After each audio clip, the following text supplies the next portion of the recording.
Good afternoon, everybody. I'm delighted to welcome you to this year's Wilson Society Luncheon. I'm Janice Willett. I'm a graduate of the Simon Business School. My husband is also a Simon graduate. Our son is a 2015 graduate of the Simon School, and my brother is a Simon alum too.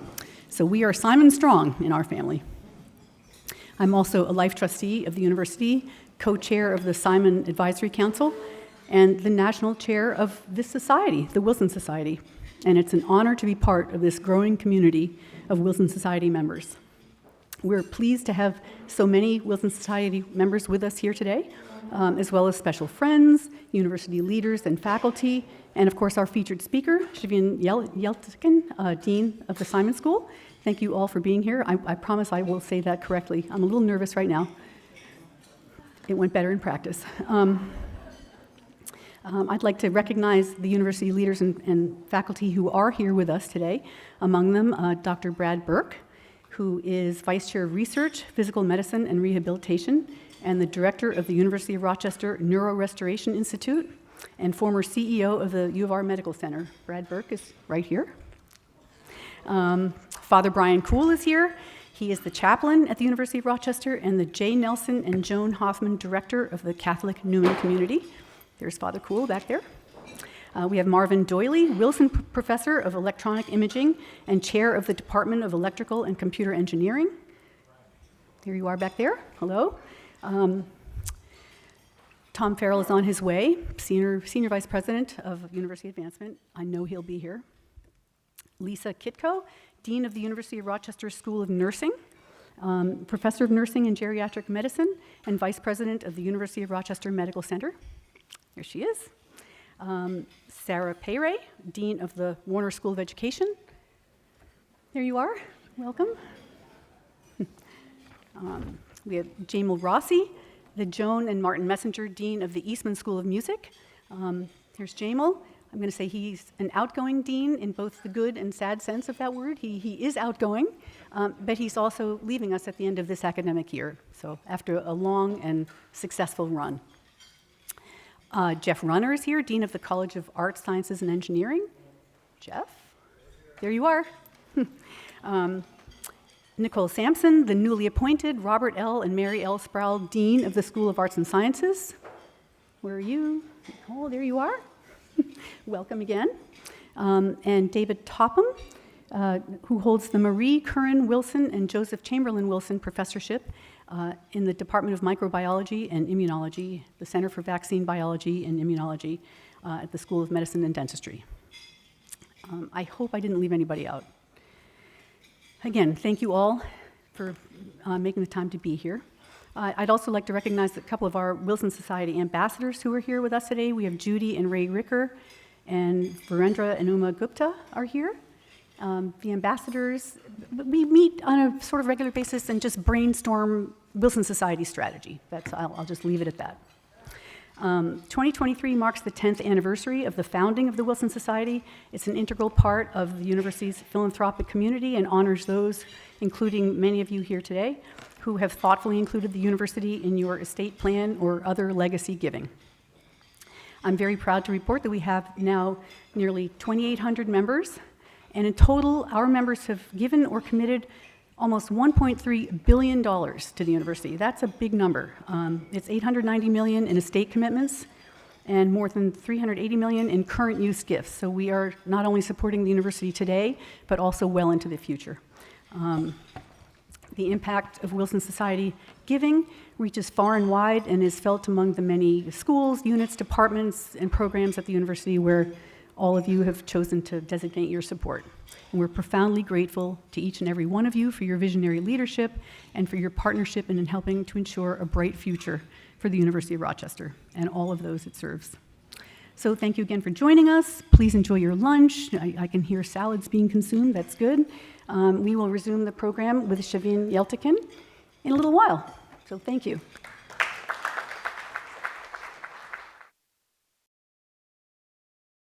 And I'd like to introduce today's keynote speaker, who's Dean Sevin Yeltekin. She officially became Simon's 8th dean and the school's first woman to serve as dean on July 1st, 2020, It was sort of a baptism by fire. She came in right at the beginning of the pandemic, and there was a lot of pivoting, but navigated us through that very successfully. Never really missed a beat. So here she is. She's an experienced academic leader who came to us from Carnegie Mellon's Tepper School of Business, where she was Senior Associate Dean for Education. Prior to Tepper, she was on the faculty at the Kellogg School at Northwestern.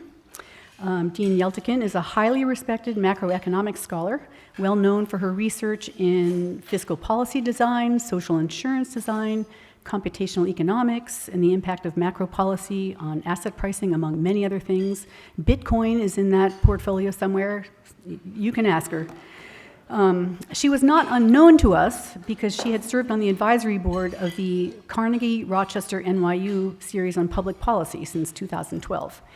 She earned her bachelor's degree in economics and mathematics from Wellesley College and her master's and PhD in economics at Stanford. I just want to read this quote from a Poet and Quant's review, which I think captures everything so well. So listen. The background of the brainy economics professor synced well with Simon's reputation as a rigorous, analytical, and research-driven business school. And you know what? And here she is. I also kind of take credit for hiring her. A little credit. I was on the alumni committee that was part of the search process that brought Sevin in to Simon. And after we interviewed her, I said, she is our intellectual soulmate. She belongs with us. We have to have her, and she's here. It's clear that Sevin is passionate about the Simon Business School and deeply committed to the success of our students and alumni and faculty and administration. And I just want to say it was announced yesterday that Simon moved up 2 spots to number 25 in the Bloomberg Business Week rankings. So we are now officially a top 25 business school. So congratulations to Sevin and her team. She's going to present today to us on the resilience of the U.S. economy and the global economic landscape. Now, we all have investment portfolios, so I know I'm not the only one looking forward to hearing what she has to say and to getting her perspective and expertise. These are interesting times, to say the least, and if anyone can make sense of it, it is Sevin Yeltekin. So take it away. The floor is yours.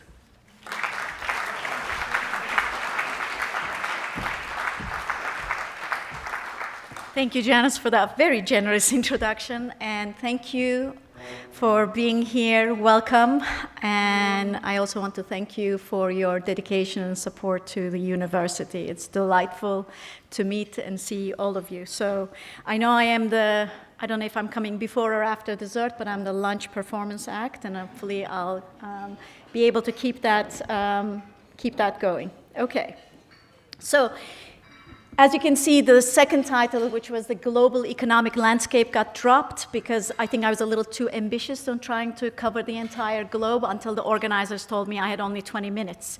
So it's going to be a little less limited global view, but hopefully there'll be a few takeaways in here that you will enjoy. No matter where I go and whether I'm in an Uber or waiting at the airport or talking to a Bloomberg or somebody, the conversation is all around what's happening in the U.S. economy. It's been such a confusing what's happening with China. This is a question that I get asked on a daily basis, and I thought since many people want to know the answer or at least some insights into it, that this would hopefully be something of interest to you as well. Okay, so what has been emerging? If you're like me, and I'm sure you are, reading the news on a daily basis and looking at kind of what's happening in the US economy, there's been really 2 narratives that have been emerging. One is recession. Recession is inevitable, and if you ask some people, it's already happening anyway, which is actually not true. We're not in a recession. That I can say that with confidence. Why is a recession inevitable? Because we have rising interest rates, continued supply chain disruptions, and continuing to have energy shocks. We just see the oil prices go up just recently, again, quite substantially. So there's a downturn on the horizon, and it's a little bit daunting to wake up to that news every single morning. And as a business school dean, it's also daunting for our students because they're thinking, am I going to be able to land that job that I have been eyeing and I've been preparing for a long time? But the other narrative, the narrative that I've been trying to push for a long time, actually, that if you look at the data carefully, the US economy is much more resilient. And it's defying expectations, defying certainly those very doom, gloom narratives that we hear, and it continues to grow at a very healthy pace. Now, the US economy is not the Chinese economy of the 90s. We're never going to grow at 12% a year. We sort of, steady and resilient wins the day, kind of, the hare and the tortoise, and that's exactly what we've been doing. Inflation is coming under control. The labor market continues to be strong, much perhaps to the chagrin of our URMC folks, And the Fed, the Federal Reserve Bank, is navigating what looks like a soft landing. And a soft landing means that by raising interest rates to control inflation without tanking the economy into a recession or a... And they haven't always been successful in doing that. That is not a science. That is art, science, and a little bit of healthy dose of witchcraft. And they have been able to navigate that pretty successfully so far. So why does it look healthy? Because I want to sort of show you a couple of things. First of all, we had incredibly successful and rapid recovery from COVID-19. If you look at the data, the recovery almost looks like this very fast V shape, and that's great for whether it's portfolios or the job market or prospects for our future. We had the soundness of the US banking system. I'm sure that quite a few of you were following the news about kind of the failure of a couple of banks, and that, bringing back sort of PTSD from 2007 and 2008 and thinking, okay, who's going down next? And is the whole thing going to collapse? And then what we saw was actually, it was a very, very contained, relatively small impact, both because of the soundness of the banking system as well as because of the policies that had been in place so that we don't repeat the 2007 and 2008.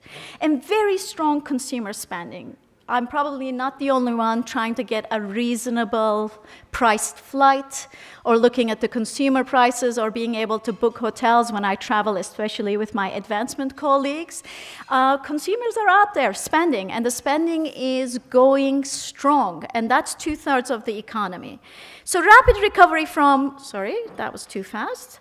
Rapid recovery from COVID-19. As of June 2023, the US real GDP, after you take into consideration the inflation adjustment, was 5.4%. So we've produced 5.4% more goods and services compared to the end of 2019. That is really remarkable. That shows that after the big tanking that happened during COVID and the shutdowns, we've recovered really well. We've recovered that, and we've actually surpassed that. And despite 11 rate hikes, which we haven't seen in a very long time, now with interest rates sort of sitting at 5.25, 5.50, we're witnessing an unlikely pairing of declining inflation and low unemployment. People tend to think that those things go sort of, a little bit in the opposite direction, that to be able to contain inflation, you need to raise rates. Raising rates sort of hurts the labor market, and then unemployment surges. So you have this sort of balancing act that you have to do. Well, we didn't have to do that balancing act. So unemployment is still historically extremely low. And again, that as a business owner or as an employer, that's difficult. That means that it's hard to get and retain talent, but it's great for the economy. And the US employment rates is above pre-pandemic levels. So even those folks who may have taken some time out of the labor force have returned, and have returned in droves. And we see a lot of, most of the sort of the labor market panic and some of these doomsday predictions come from the fact that people think or hear the news about the tech sector, stopping hiring or doing large layoffs, if you look at Facebook and so on. Let me give you a perspective.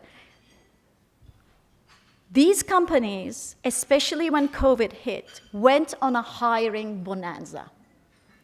So compared to the kind of the very, very fast hiring and volume of hiring that they did in an incredibly short period of time, That turned out to be a little bit of an overreach and a little bit of an overinvestment. And now this is the correction we're seeing. That doesn't mean tech industry is not doing well. That's the correction like you would see in the stock market as well. So a lot of times that discussion is devoid of that context and gives actually this sort of doomsday, what's happening to the tech sector kind of predicaments, but that is not really true. We need to put it into the context of where they were and how rapidly they grew over a very short period of time. Let's talk about the soundness of the US banking system. The collapse of the Silicon Valley Bank, Signature Bank, and a few others evoked panic about potential contagion. Again, looking back to the 07, 08, sort of the Great Recession, and we all braced ourselves for that large and very possibly nasty impact. But thanks to a lot of stronger capital controls and reforms that had happened since then, the US banking system is actually in a pretty good shape and is equipped to withstand more pressure than it did during that Great Recession. So that's both banks themselves responding to that experience as well as policymakers responding to that particular experience. And at the same time, policymakers were very quick to respond and say, no, we're going to actually provide enough liquidity, and we're also going to make sure that your deposits are insured even beyond the level of the federal deposit insurance, that this is not going to hit you and this is not going to kind of cause the kind of Great Depression panic, right? That where everybody runs to their bank and tries to get as much of their money out before the bank runs out of liquidity. So that seems like a relatively distant memory and a rather isolated incident. Strong consumer spending. Household consumption expenditures returned to pre-pandemic levels by Q2 of 2021. While we were still fighting on various fronts, supply chain disruptions, as well as raging various forms and strains of COVID. I don't know what we're at now, probably beta, kappa, something, but I think we've all stopped paying as much attention, thankfully. Rising interest rates were expected to also squash demand in markets like housing. And I don't know what you're seeing in your neighborhoods, but I live in Brighton here, and I purchased a house when I moved to Rochester.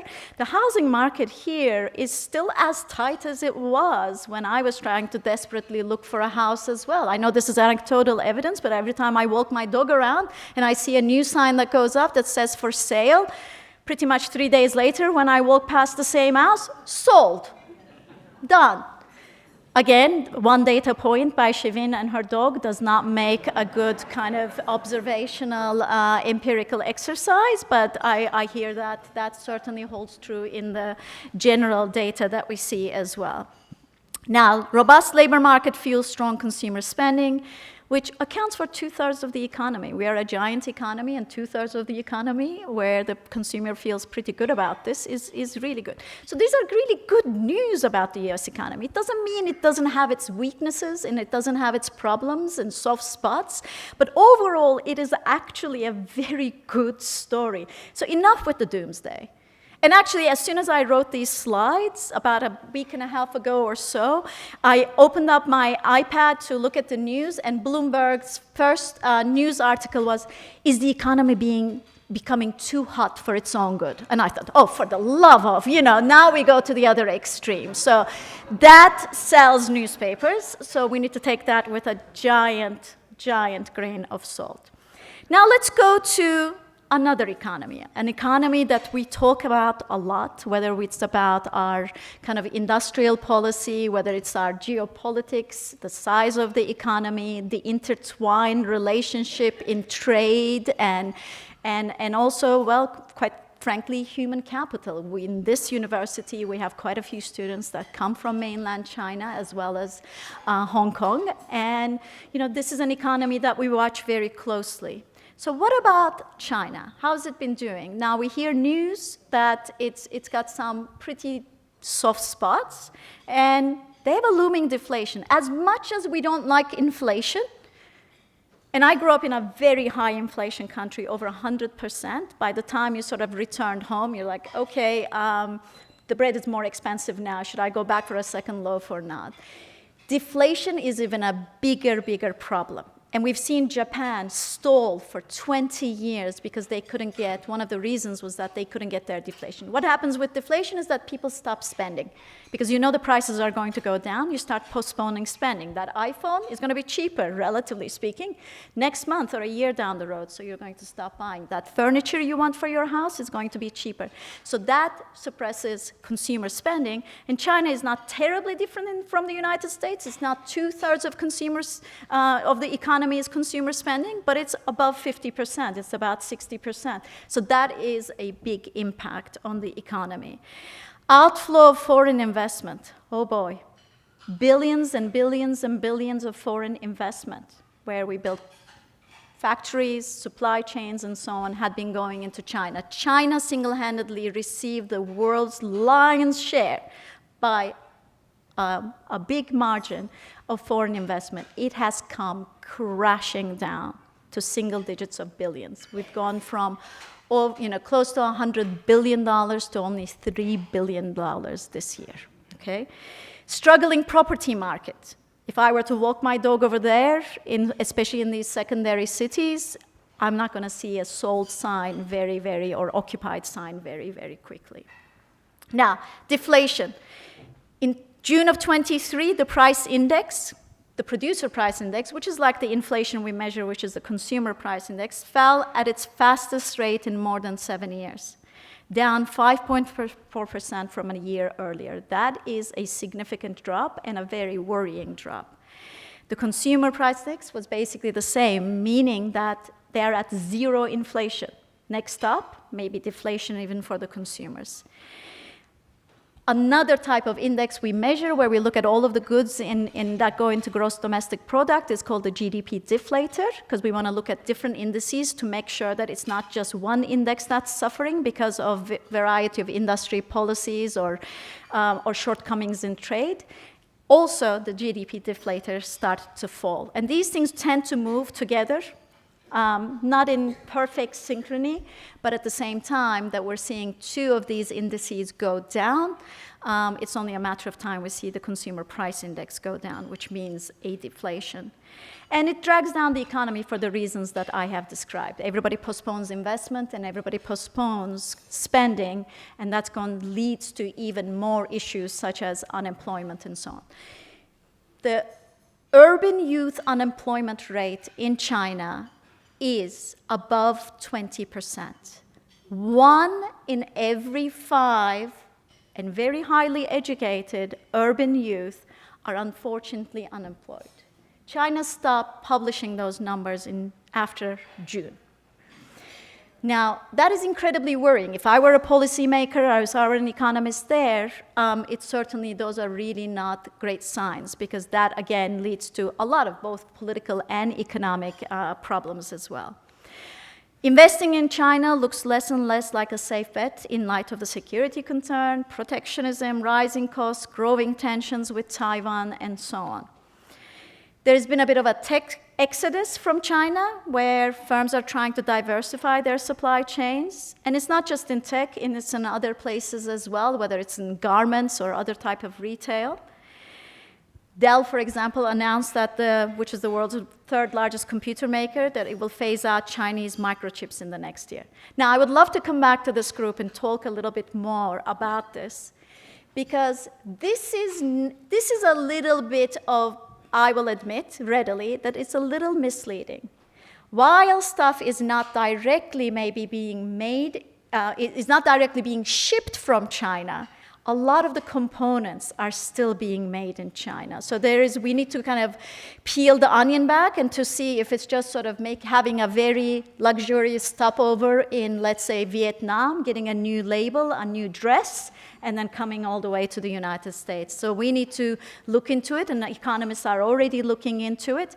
We're getting more intertwined. Production networks across the world, so this sort of decoupling that we hear about, moving investments, that's a really slow and painful process. I also want to sort of put that caveat out there. And the struggling property market. In 2021, the Chinese government imposed limits on in borrowing by developers. And they were called the 3 red lines. And this plan actually backfired, leaving property firms without access to the funding because they needed that funding to finish what they had been building, let alone start building new things in projects. So many developers since have defaulted, and investment fell to a historical low in 2022. And property sales dipped to 70% of the level they were in 2019, and new home prices fell in 100 cities. Okay. But I want to be balanced. I don't want to also give a sort of a doom gloom in the Chinese economy. No matter what, it's growing faster than the United States than the American economy. But I want to put out some caution there. The Chinese economy, despite its weaknesses, is still a big force to be reckoned with, not just in terms of its growth and its size, but because of the role it plays in trade and production networks. So getting a label from a nearby country where it's been maybe minor assembly has been done or repackaging has been done doesn't mean that that line has been severed or that we are less reliant in terms of even our chip production. While the US economy is demonstrating impressive strength and resilience, so enough with the doomsday predictions, it is far from ideal. You know, even something like a strong labor market, we still look at things like, well, what's happening to employment for different demographics? What's happening to people not in the labor force? What's happening to kind of, you know, professional attainment and educational attainment? But we do have now, and we're continuing to get some really strong data points about kind of what we're seeing as a bit of a bifurcation here, that there is sort of the health of the US economy juxtaposed to some of the soft spots and perhaps mild respiratory illnesses of the Chinese economy as well.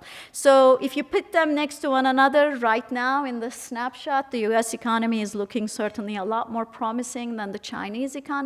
But fortunes change, things happen, as we know. But I just wanted to put a relatively different perspective out there for everyone that might be interested in what's happening in this landscape. Thank you.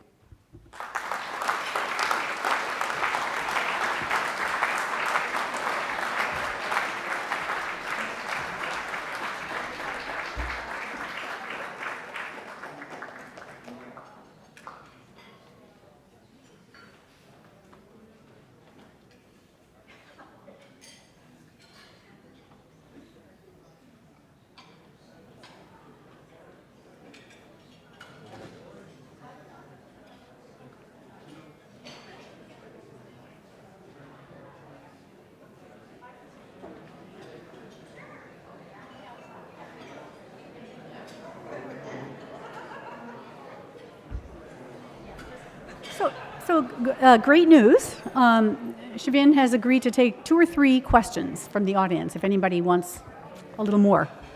If you want to eat your cake, that's fine too. Absolutely. Are there any questions I can answer? Yes, please raise your hand so that we can bring a microphone to you. Thank you. What do we do about the doubling of the child poverty rate recently? That's such a real blow after it was lowered so much. Yes, absolutely. I mean, you know, when you look at actually the child poverty rate is a very concerning rate. But I'll counter that with a little bit more of a positive one, which is that this kind of divergence of income and wealth that we saw in the United States for a very long time, that has led to a lot of discussions when it comes to things like wealth tax and so on and so forth. Actually, during COVID and post-COVID, we've seen that bifurcation, that divergence become much less so. So, you know, if we can do it at the kind of the general level, that has to do with sort of rising wages. We need to have much better kind of policies around child poverty and how we can absolutely impact the most vulnerable. But right now, we do have some spending power. And I think if we think about redistribution, it's going to have to be a political debate and not so much of an economic debate. And this is me talking as an economist. A lot of times people say, oh, economists never give you a clear answer. We always say things like, on the one hand, on the other hand, and we're absolutely guilty as charged by far. But some of these problems, we have some economic, if not full but partial solutions, but they are political problems to solve. And I think I would throw the ball back there. Yeah.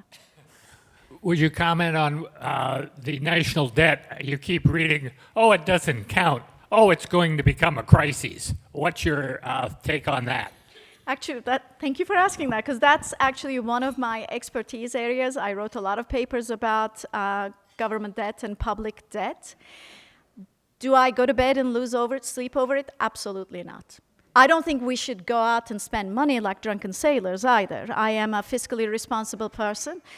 But the worst thing we can do to national debt and the economy as a whole is to play that political brinkmanship that we're playing. We had Moody's actually kind of downgrade US debt. What is remarkable about the United States that in its history of issuing debt, it has never, ever defaulted on its payments. Ever. Not even come to close to defaulting. That is a remarkable feat. There are not many countries out there. I mean, we hear about Argentinas and Greece's. I mean, they're kind of, no offense to anybody who's Greek or Argentinian, but they're kind of basket cases, right? I'm from Turkey, another basket case. But national debt in the United States, we have an incredible capacity to steadily grow. We need to put our resources and our money and our spotlight on being able to continue to innovate and compete. Then if our income grows, we can pay off that debt. And we do give a pretty, even at a high interest rate level like this, a lot of you would know about holding returns, which is you buy a bond, you don't hold it to maturity, but you kind of sell it the next day. Did you make money or did you lose money, right? That's called a holding return. The United States give one of the junkiest holding returns in the world, which is really good for the US government because it actually doesn't cost them very much to borrow. So a lot of the headlines you see that these high interest rates are actually affecting the cost of borrowing, that's because we don't measure the cost of borrowing the right way. So no, I don't lose sleep over it, but it's not a blank check to go out and spend like drunken sailors.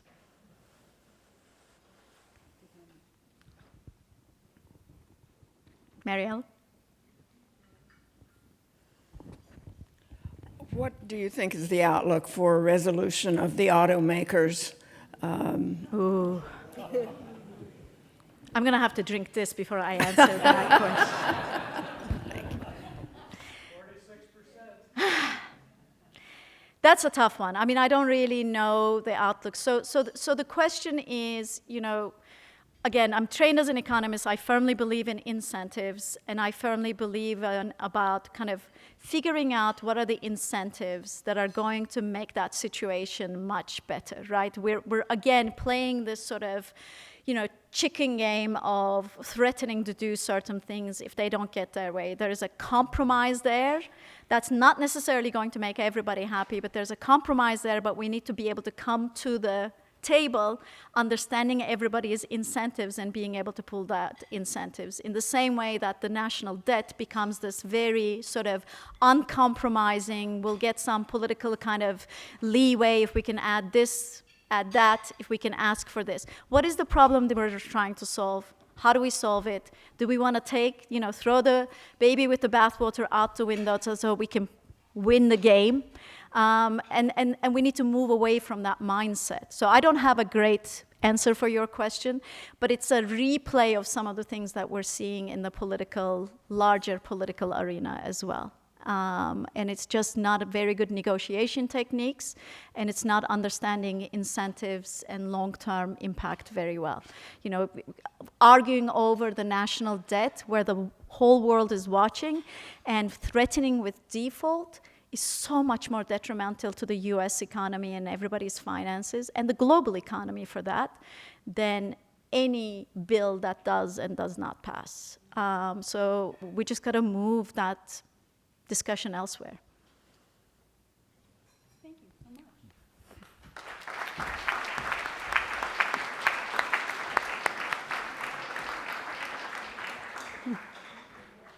Thank you, Sevin. That was excellent.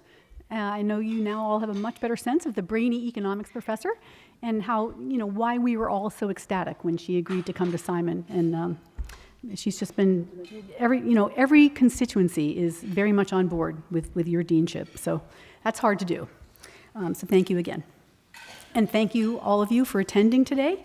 I'd like to offer, I don't know if they're here in the room, we had 3 Eastman School of Music musicians who played for us and obviously enriched our experience today. We had Oliver Gomez on bass. We had Aaron, and so I had to ask Aaron, his last name is pronounced Olette. I'm going to tell you how it's spelled because there's a little story. I think he's actually a cousin. His last name is spelled Ouellettte,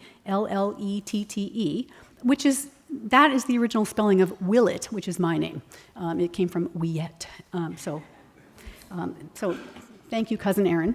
And Ryan Barsky on drums. So they were wonderful. Thank you all very much. We had 4 student alumni ambassadors with us today. These are students who serve as liaisons with the alumni community and try to promote current students to becoming productive alumni. We had Coco. We had Gabrielle Wilson. If you're, raise hands. Here's Coco. Gabrielle is somewhere. Oh, yes, back there. Thank you. Stephen Kang is here. Stephen. And Sarah Woodhams is also here. Sarah. So thank you all for joining us. We hope to see everybody at Meliora Weekend. It's in 3 weeks, I think, 3 weeks. October 5th through 8th. It's always amazing. Join us if you can. Please also stop by the table on the way out, and we have a little gift for you to pick up. Enjoy a wonderful rest of your day. Thanks again for being here and for everything you do for the university. It's very much appreciated.